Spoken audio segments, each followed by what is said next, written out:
Welcome. I'm Jessica Tejan, and this is the Evolving to Exceptional podcast, where we talk about reaching peak performance in our workplaces, homes, and communities so that we can live our best life possible, an exceptional life.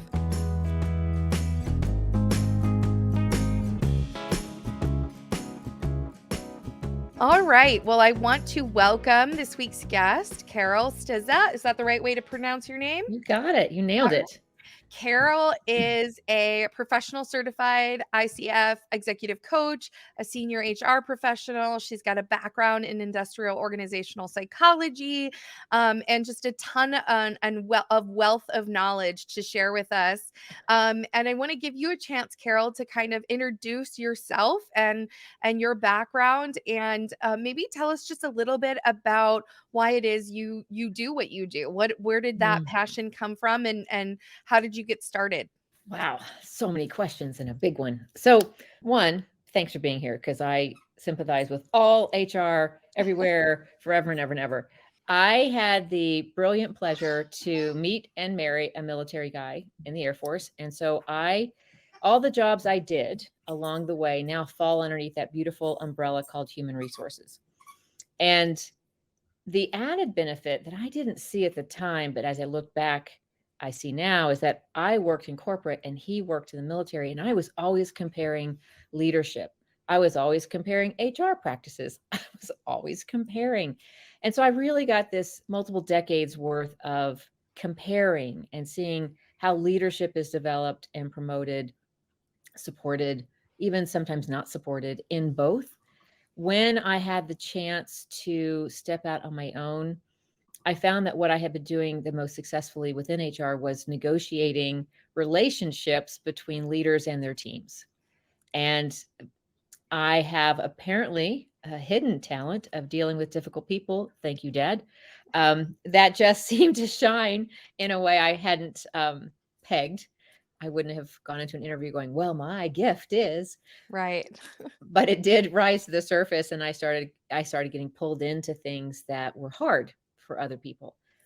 So when I stepped into really loving what I do with people, I stepped into coaching for that very reason, was to work with leaders who wanted to increase and embrace their relationships with their teams, their peers, their network, and find their way to better relationships as they led. When I got to finish my graduate work, I chose industrial organizational psychology because it is the research and study of how to help people work better together at work. And it just seemed to add another layer of the brilliant onion of dealing with people. And so often HR has to deal with people. Nobody reminded to tell them. And they think they're going to deal with people all day. They don't get to do what they want to do all the time with people, but when they have to deal with people, it's kind of in the heavy stuff.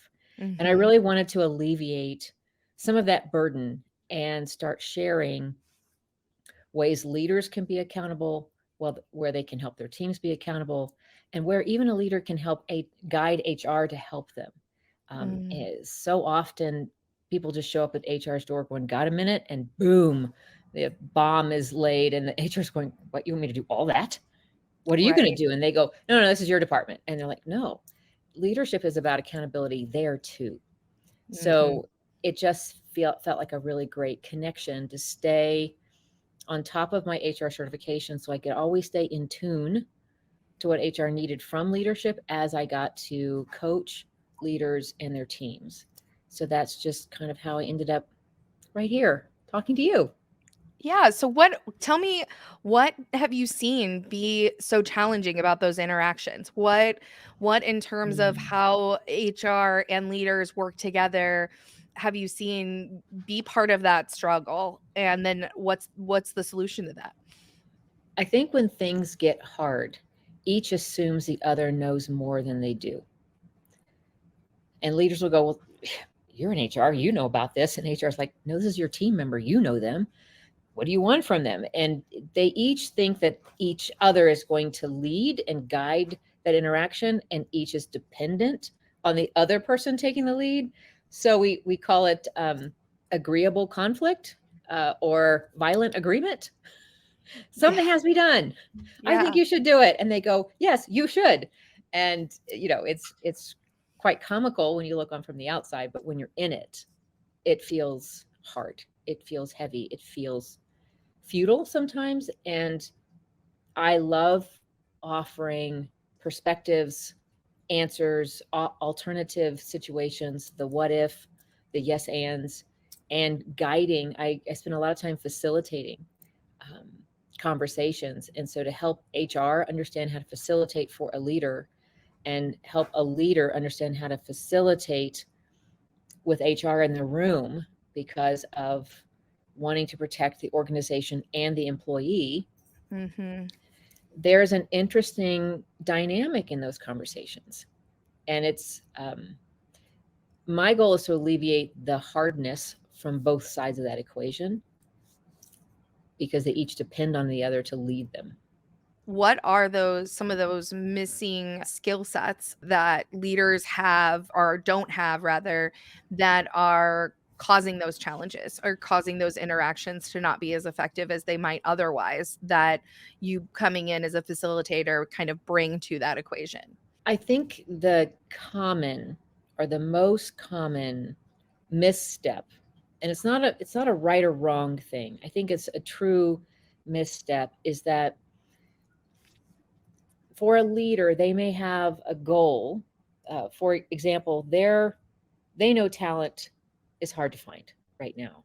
Um, Talent's in the driver's seat in a lot of areas of the work environment that is now post COVID and Mhm. relevant. And let's say they have somebody who is middle management, a direct report, and they're just hard to deal with. And their whole goal is let's keep the team together as much as we can. Let's My goal is collaboration, and they have a tendency to misstep by overlooking the behaviors that are undermining the success of everyone. So it's almost like the goal has made them have tunnel vision. Mm.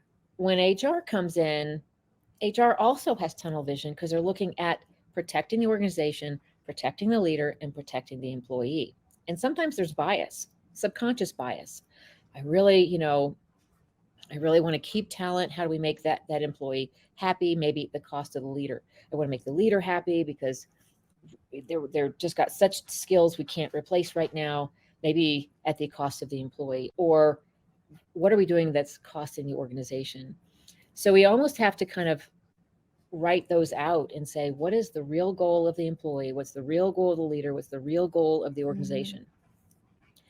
And let's yes and this, Mm. not divisive, not either or, not yes but it. Let's yes and this.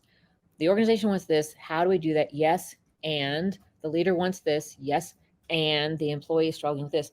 Oftentimes, it has come down to a simple statement that was made by someone that is very subjective, and both took it to mean something completely opposite, and the walls got built. So you mean just a simple miscommunication then led to a higher level conflict. Gosh, that never happens, right? Yeah. Only always. Yeah. Oh, and so, for example, I had one employee goes, "I just wish they would tell me the vision of the company." And I go, kind of think that's kind of in the handbook, but okay. And the leader was like, "I've told them the vision." And I go, "Okay, tell me what the vision means to you." And I had to ask the client, "What does the vision mean to you?" The vision to the employee wanted to know she is a cause and effect strategic thinker. She wanted to know the end game so that she could always keep that in focus and understand where efficiency could be and knew how to argue for efficiency. Whereas her boss vision was processes. Mm, And when we unpack that, I go, so you're talking about how to do it, and she wants to know why to do it. You're assuming the why is the same. And that was a missing conversation. And we often have these what feel like really good conversations that miss the mark. And that's where feedback gets a bad rap as well. Somebody asks for feedback. What they really want to know is, what am I doing right and where can I grow? And the person who hears the question, "I'd like some feedback," somehow assumes they want to be fixed or have a something to improve upon, like they're broken. And I'm like, but they're not broken and they don't need fixing. This is a growth conversation and a growth opportunity. But we somehow in our social norms have thought that feedback meant to improve or fix. And it's not. So teaching how to give feedback, because you can't control who's receiving it, and the person who has the most control is the receiver, is Mm. futile. And that's where I really dug into the research, because I was in charge of teaching leaders how to give feedback in my last job as an HR professional. I'm like, this isn't working. Why isn't this working? Beating my head up against the wall. Well, I was trying to um, solve an equation from the wrong end. So maybe tell us a little bit about what that research says about feedback and and how I know you say that kind of like made you so much more aware of why those interactions weren't working. I'm curious what that research said. Well, the research kept, and I turned to some consultants that also teach at Harvard, because they work in conflict negotiations, and they were finding that feedback was one of the top 5 conflicting conversations to have at work. And they're like, why is that? And it turns out that a lot of times when someone says, hey, I've got some feedback for you, they just are masking of like, hey, something got done wrong and we need to correct it. I just don't know how to tell you you're wrong. So I'm going to think it's positive and proactive to say it's feedback. So feedback or corrections have been under the guise of feedback, thus tainting the word feedback, even when it's used correctly. So what they found was the reason it's more controversial or in the most top 5 conflicting conversations is whenever someone starts a conversation like, hey, I have some feedback for you, they haven't clarified the context. The person receiving it has no idea what it's in reference to. They're like walking blind in a dark room, and someone says, oh, by the way, I've got some Right. feedback for you. So Right. you've destabilized the receiver from the first statement. So what they found, and they approached it in they didn't really approach it the way I did, because I was in the trenches at the time I heard this, going, whoa. You And were they now dealing with the I issues was live. dealing with it, and I Yeah. was blown away. They said, "Yeah, teaching people how to give feedback isn't gonna work." I was like, "What? What? I've been doing that for a year." I'm like, "I thought I had a thing." So it really blew me out of the water. And they kind of took a really high approach, like, "Well, you need to teach the receiver how to go after feedback." But they weren't telling the receiver how to do it. And I'm very tangible, because I needed to Mhm. know exactly the steps to take the next day at work. So I kind of really dug in to understanding how could someone who wants to know information, how am I going to help them understand how to go after it with and feel like they can kind of control the conversation without it going down a rabbit hole they didn't prepare for. And and one piece of neuroscience that really helped guide me was the fact that the brain always scans the universe for just 2 things. Where am I accepted and respected right now, or where to grow next? And it's a cycle. If I grow here, where can I grow to be accepted and respected next? And after that, where do I grow for the next step? It's an infinity loop. There is no place in our brain that goes, "Oh, I'm looking for negativity and what's wrong." Right. There Yeah. just isn't. And so when someone comes and lobs something at you, it's like a marble rolling around, not having a place to go. And it bumps into everything that has validity. You start second guessing what you're good at. You start second guessing where you should be training next or growing next. You start second guessing everything. And I think the interesting thing about anxiety at work right now is anxiety is triggered by not knowing how you're doing and not knowing where you're going. The 2 things the brain is scanning for all the time. And if you don't have the information, you start becoming anxious. I love that, and that really triggered in me. I talk a lot about my own experience with burnout, and those 2 things were Mhm. definitely key components of just not knowing how I was doing and not knowing where I was going or what was next. So I can totally see that. And I also think when you talk about people hearing the term, like, I'm going to have a feedback conversation, what comes to my mind, and you talked a little bit about the neuroscience, is that now my fight or flight response has been triggered, right? Because Right. from a neuroscience perspective, we're scanning the environment for those safety risks, those risks to, to our safety or to our identity or sense of security. And so I hear I'm going to get feedback, and because it's programmed that feedback is usually negative, now I'm starting to armor up, right? Now I'm starting to like try to prepare myself. My chest might get tight. I've got that response before I ever even hear what the other person has to say. So I'm kind of primed to take what they say in a negative way rather than in a conscious or open, self aware way because of that introduction to the conversation.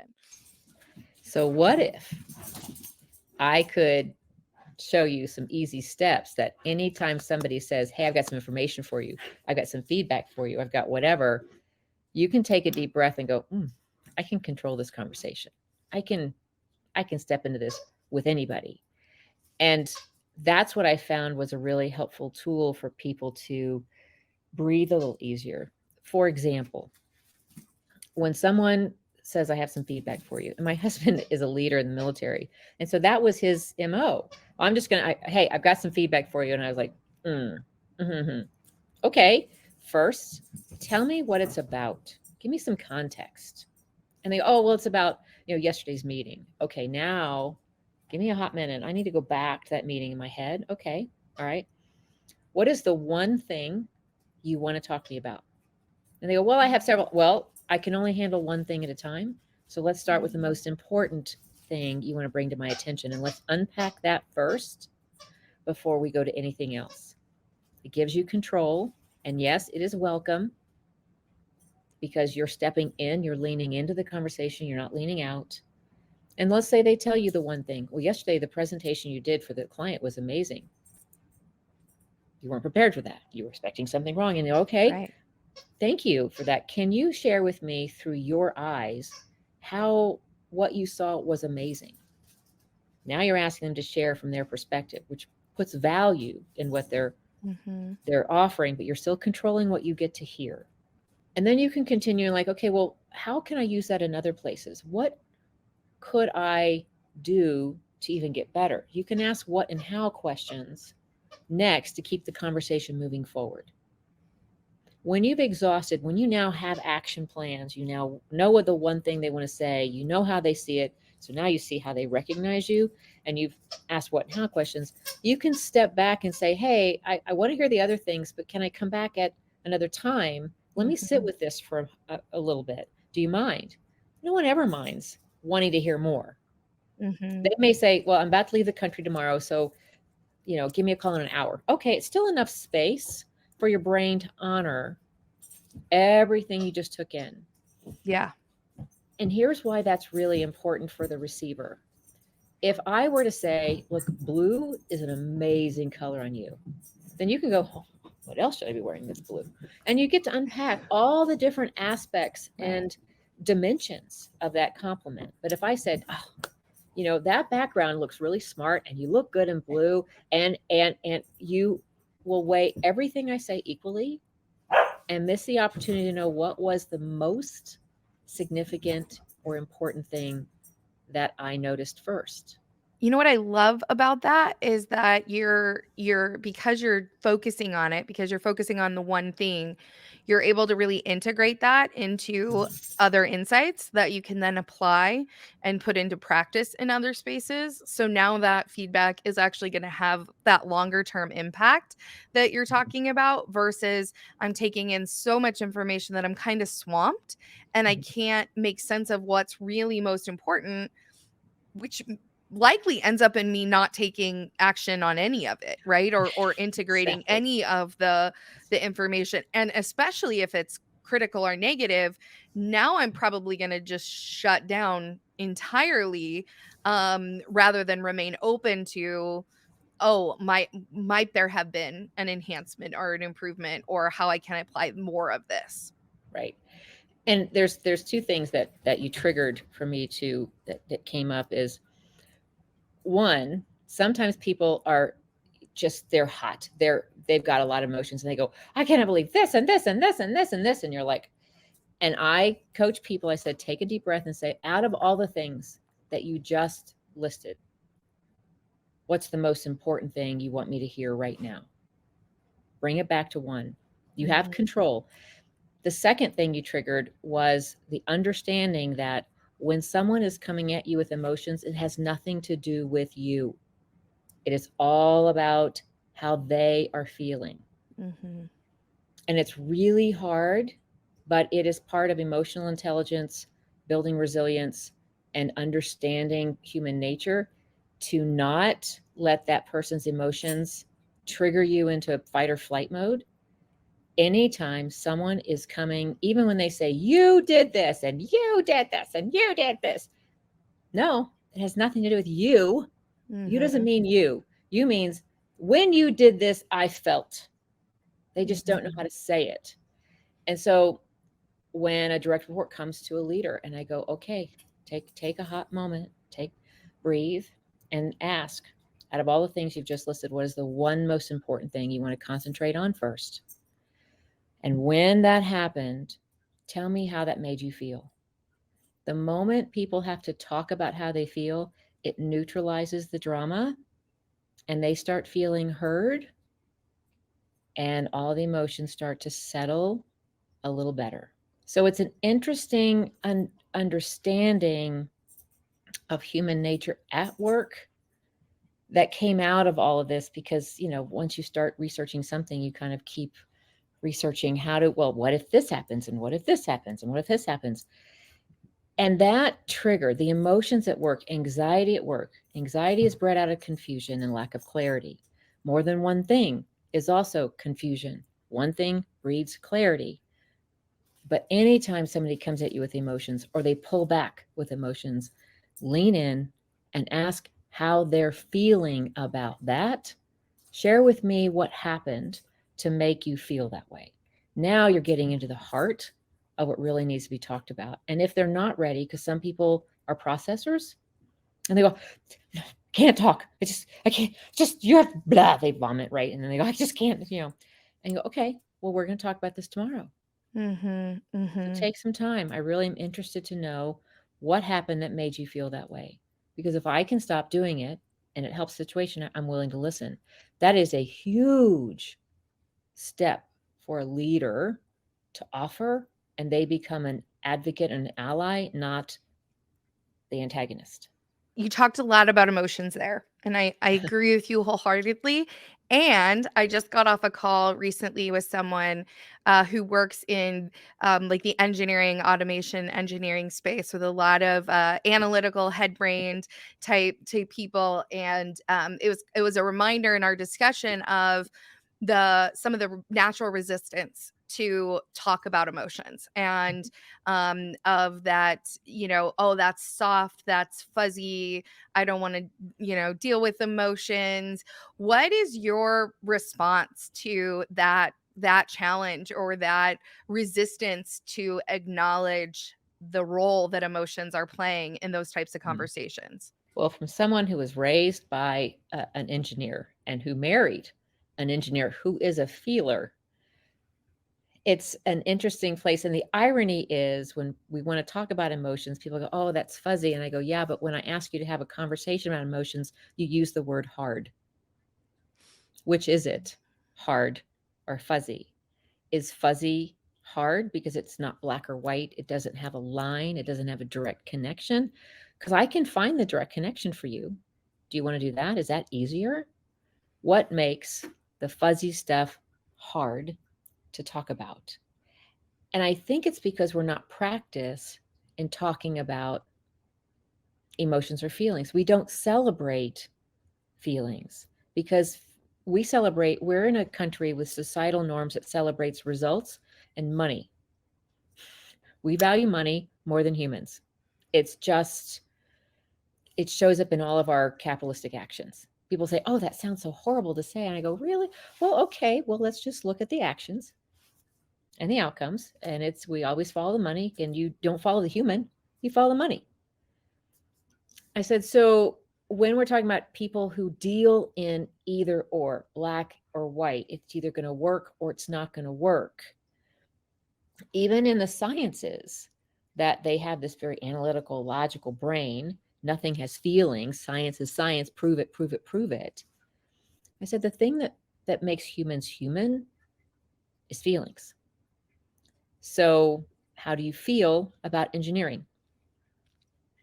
How do you feel about not engineering? What is it that you love about it? So sometimes we have to find a common place where an emotion is easy to connect Mhm. the dots. When people talk about fuzzy or woo, they just need to connect the dots. And I said, okay, let's connect the dots. Let's just go to places where you can connect the dots. I think that's such an interesting, characterization, and I think it's interesting that, you're right, people focus on the money more than the humans, and yet the emotions are what are preventing effective expectation setting, feedback conversations, development or growth conversations. It's the emotions that are actually creating a drain on or are negatively impacting results because there's wasted time, effort, and energy in misalignment and miscommunication that happens. Right? We don't buy without feeling. And so, what I often do when someone says, it's just too fuzzy for me, I said, okay, tell me about how it feels to be respected. Respect is a feeling, it is strictly a perception and a feeling, but respect feels defined. So, Mm. tell me what emotions are not defined for you. And let's start there, because we all have defined emotions we relate with. It's when it's the undefined emotions for the individual that they get confused and they feel lost and they don't understand, or they think they don't understand until you make it or help normalize the fact that that feeling everybody feels. They just feel it in a different way. It's perceptions. So it's clarifying the muddiness a lot of times when someone doesn't want to talk about emotions. Whenever somebody doesn't want to talk about emotions, they don't feel confident in how to talk about emotions without negative impact. And that's a learned response from somewhere in the past. We won't probably go there with that individual, but we just acknowledge it. Feelings aren't right or wrong. And I think that's something that's hard to grasp, because if we deal in a right and wrong engineer setting, take that for Mhm. example, or a right and wrong science, and if feelings aren't right and wrong, they go, well, that's just confusing. You give people permission to feel anything. And I said, we've always had permission to feel anything. You're just choosing what shows up. Well, and I think when I think about what you're talking about there, I think about it a little bit in terms of level of self-awareness and what place a person's operating from a conscious of their own internal feedback and awareness. When I think about giving feedback or when I talk about giving and receiving feedback, I find that if I can get good at giving and receiving feedback to myself, if I can get good at recognizing my own reactions, my own behaviors, the things that I'm doing, that makes me much more effective at then giving and receiving feedback from others. Mhm. Do you find that to be true? Does that make sense to you? It does. And I hear that analogy a lot. And yet, I'll say the moment someone comes in wanting to give you feedback, what's your first trigger response? It's not, ooh, yay, goody. I just did this with myself. Right. Let's add to the pile. You're still triggered because it's not in the controlled space of your own brain. And when you were talking about that, the interesting thing about um, helping people understand what to go ask for, I said, start with what's going right and then follow it. Where can I grow next? Please stop asking for improvement because it makes you appear that you think you're broken or need fixing. Mhm. What if you're already perfect? You're just wanting to know where to grow next. So let's change the language so that when I create a positive feedback loop for myself, I'm looking at what's going right, where do I need to grow? What's going right, where do I need to grow? You're already fine. You're already perfectly made. We're all unique. We're not trying to be like anybody else because you can't. If you can't be like somebody else, then you're not broken or need fixing. You just need to know where the action and energy needs to go to grow. And I think that's the most confusing thing about feedback is you think that you're supposed to be taking something, you don't know what to do with it. And so when we looked at feedback as a whole, people say, "Hey, I've got some feedback for you," and they throw it at you, and they'd walk away, and you go, and I so part of the starting to coach feedback was when somebody comes at you with something, you need to go, "Well, what would you like me to do with this information? How would you like for me to incorporate this information into what you recognize I do next?" Take control, lean in. If someone's lobbing a grenade at you, grab it, pull the pin out, and throw it back with what and how questions. Because so often people work themselves up to tell you something's wrong and they guide it in feedback and they come into flyby, boom, and they keep walking, and you go, wait a minute. Thanks for respecting me enough to tell me that. I know it took a lot of guts. So let's have a better conversation. What do you want me to do with it? How will you recognize I take that information? How do you think that will be need to be incorporated? Ask what and how questions. And what and how questions move the conversation forward. Why makes people defensive? Why did you say that? Why that? Why that? No, that makes the person defensive on both sides of the equation. But how and what moves it forward? And so we started letting people own anything that came their way. And it was more than one thing. First, ask, what is this about? What's the one thing we need to pay attention to the most? What and how questions next?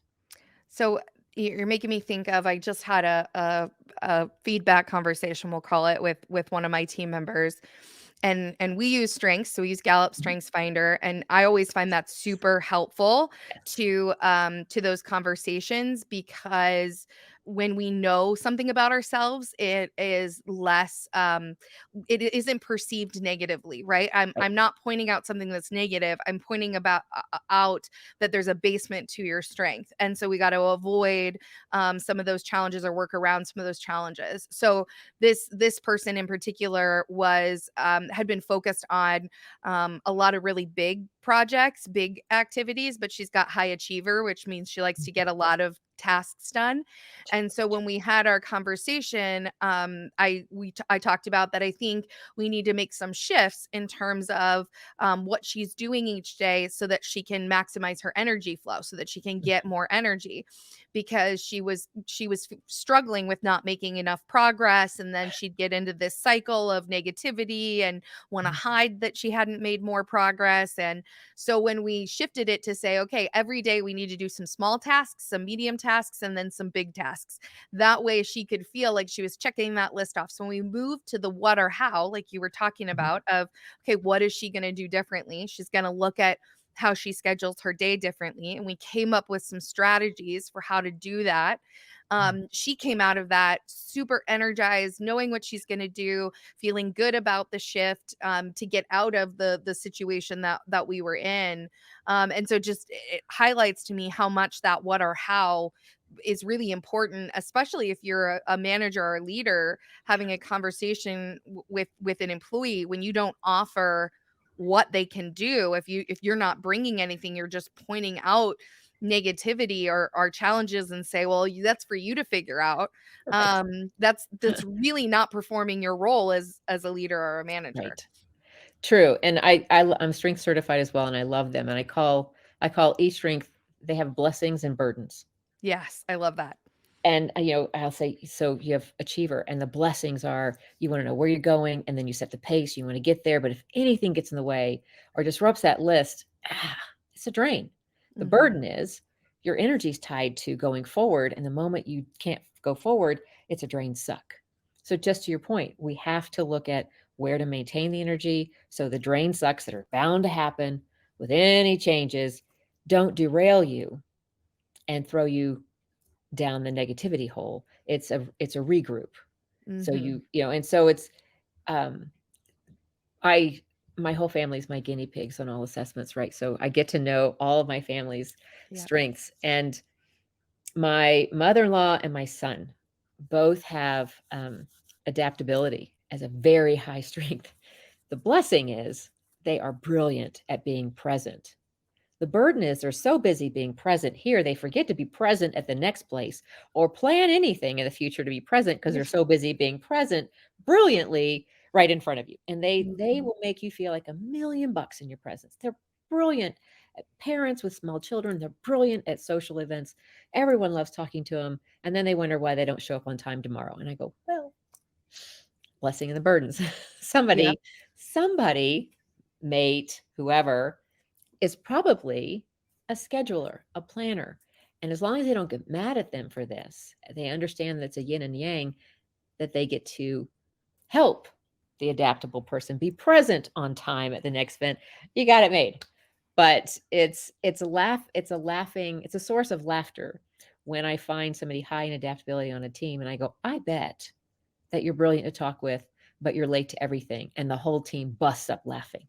And they go, yep. And I go, okay, here's the deal. Here's the blessing. Here's the burden. How do we Yeah. mitigate the burden? Well, so my husband is high adaptability also, and he also is high deliberative. And I know you mentioned earlier Mhm, about the need for some people to have time to process, mhm. and that was something I kind of joke that strength saved my marriage because early in my marriage, Oh, mine he took too.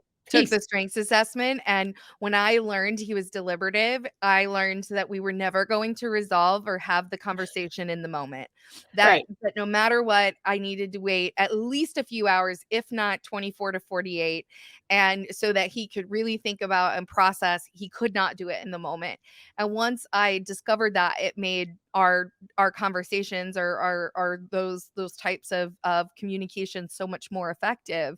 And so I think that's important for leaders to know. I think strengths can help so much with knowing how a person needs to receive information and what they need in order to process and take action on that information.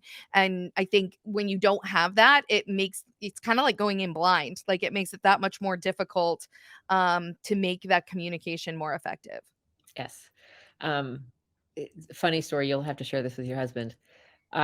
When people say, I don't know what deliberative means, I said, well, they're very good at analyzing risk.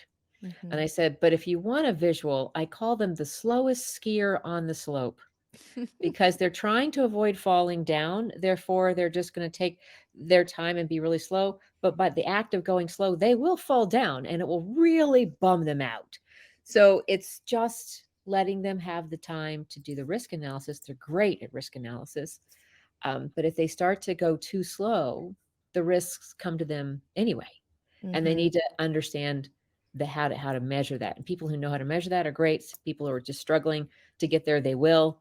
Just give them a good hot minute. They'll get there. To your point, yes, uh, understanding strengths helped me value things in my family that I didn't understand, and that as a young parent I took personally. Because as a Mhm. young parent, you feel very responsible for everything your children do and think and whatever. And when they did something that completely out of the blue, you're like, oh, where did I screw up? And Mhm. and you've once I learned that everybody's born to be unique, including your strengths. There's even twins. There's nobody identical in the strengths department. Our brains, our little hard drive, they're all unique, Yeah. absolutely unique, even when they look identical, which I thought was brilliant because I've coached twins before. And they're like, they have certain things that are in common and certain things that are opposites, which makes them exciting to be together and then get really mad at each other at the same time. So I'm a twin mom. I have twin 3-year-old Oh, I girls. love So it. I get to see that up front.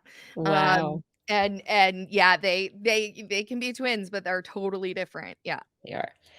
Which allows me to continually coach leaders, and I love reminding people, I said, nobody gets up any morning saying, I just cannot wait to suck today.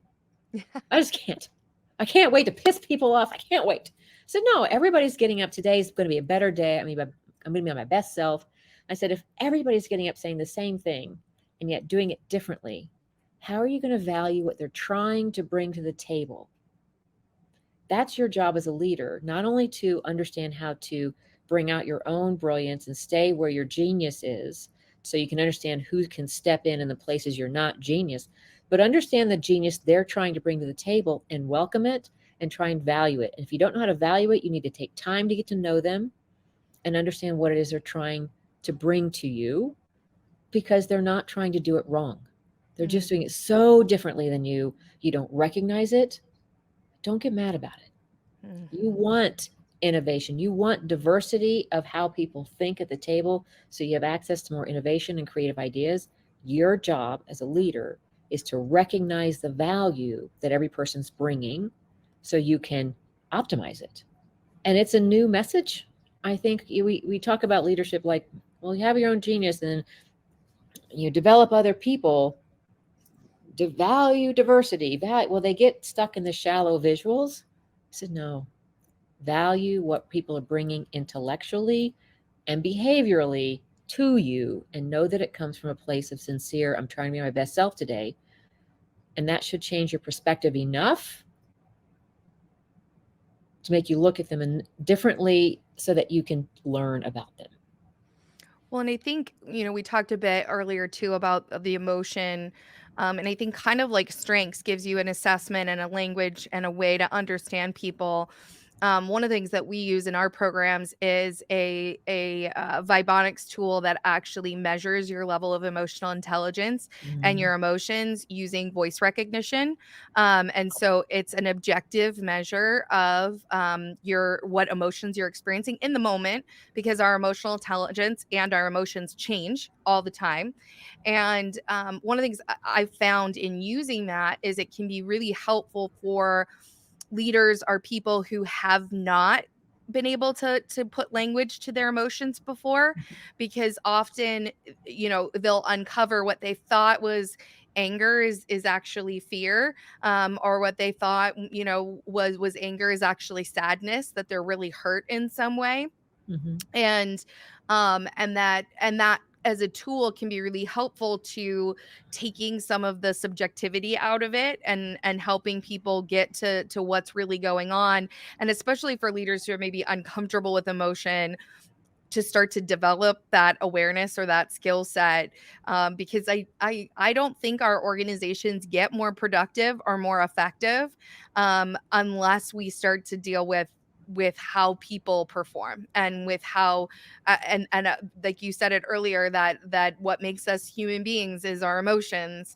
And Mm-hmm. so if we don't start to figure out how to optimize performance taking into consideration emotions, then we're not going to be able to optimize our workplaces or businesses any further, because we've pretty much done everything there is to do with technology, automation, and as soon as AI's in the picture, and we've streamlined what there is to streamline without really looking inward at the people that are running our companies or our workplaces.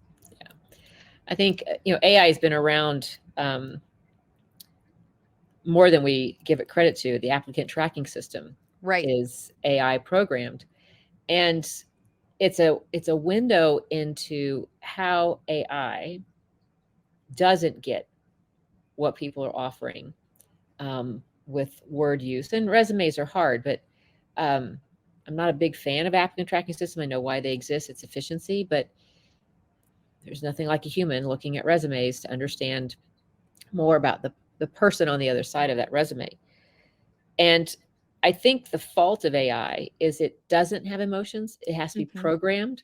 So it's going to be dependent on the emotions that get programmed in, which can derail it or make it successful.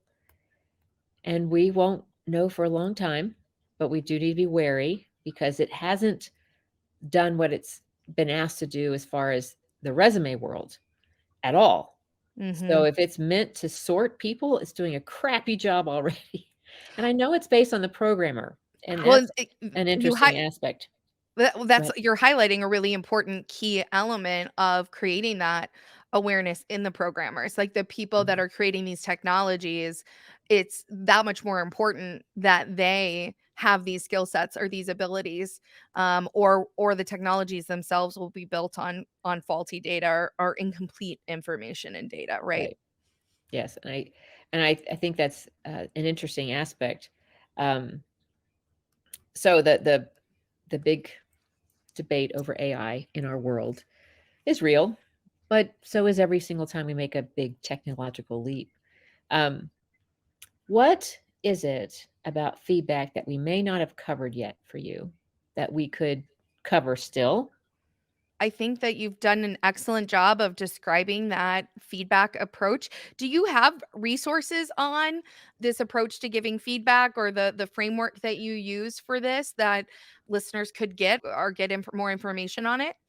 I do. I actually finally put it into a book called, and this is my lack of creativity, the Ask Framework. Woohoo! Um, couldn't make it more creative than that. And that's on Amazon called the Ask Framework. And but I also offer coaching tips every week that covers a lot of these topics we've talked about. A newsletter every month, and so you can go to my website relevant-insight.com and just see the type of resources and books and blogs that we love to offer. Asking for what you need when you need it and when you can use it is giving people permission to have more control over where they grow and how they're doing. And it's really an attempt to help reduce the feelings of anxiety at work. And I think we're in need of that right now because anxiety is such a high topic. And I don't think people realize where it comes from. It comes from confusion and not knowing what to do next. So let's solve that. I love that, and I think you're absolutely right. You've shared so much value, I think, in this short amount of time, and I can't wait. I'm gonna go. I'm a reader, so one of my strengths is input. So I Input, um input. I get lots of books. I got lots of books, so I will be getting your book and checking out that framework because I absolutely love the way that you have phrased those questions and proactively going to get that feedback and really putting it into a different context. I think it will be highly effective for those that choose to use it. Any final thoughts or anything else you'd like to share with the listeners about what you've shared today, or any final thoughts or words of wisdom? Well, in honor of Women's History Month, I always joke you've made it when they name a day after you, and you know that your minority class has made it when they stop having a month for you. Um, there's not a celebrate white man month, so we're Right. just This trying is to true. equal the shares. But in honor of women, it's been brought to my attention more acutely recently the data behind the gap that COVID has created for women in the succession of getting to the top. And there's a brilliant conversation that's missing. Um, and we think it's about confidence. It's not. We think it's about those things we've got in spades. What's missing for women from the beginning of their career all the way to the top is how are they part of the solution for the bottom line in their business acumen? Can they talk for what's going on in the return on investment in their project? How does it affect the organization's business expansion, their accountability, their financials? And that conversation's been missing from women from the Mm. beginning. So now we're at that point where you need to go ask, how is what you're doing affecting the bottom line for the organization?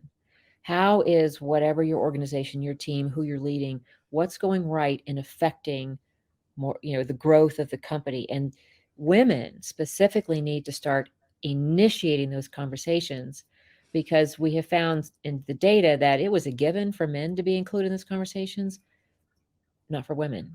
So let's change that. That is a fascinating insight and a great bit of advice to get into those conversations and really understand the value of what you're doing and how it's contributing. I think that's a really interesting dialogue, at least for those women that are still in those Yeah. roles. I know a lot. There's a lot shifted, and that's part of that gap and that shift that's happened post COVID. Yeah, I think women would be excited to step back in if we knew the conversations we should have been having and now know how to go after them Yeah, because now we have more tools and women are brilliant at getting a little bit more proactive out of the WTF zone. Like, "Oh, come on, really? I didn't yeah. know." Let's correct that. We're really good at solutions, including solving our own, and I think we'd get more excited about filling that gap if we knew that we need to go after that conversation. I think it's fantastic advice to all of our women listeners and leaders out there that certainly there's a lot of work to be done to reclose and reduce that gap that currently exists today. So thank you so much, Carol, for coming on. It was a great conversation and I actually really loved all of the input on feedback. I'm going to put it into use. So we so appreciate you coming on to be part of the show today. Yay. Well, thank you for having me. It's been a delight. And thanks for spending time with me. Absolutely.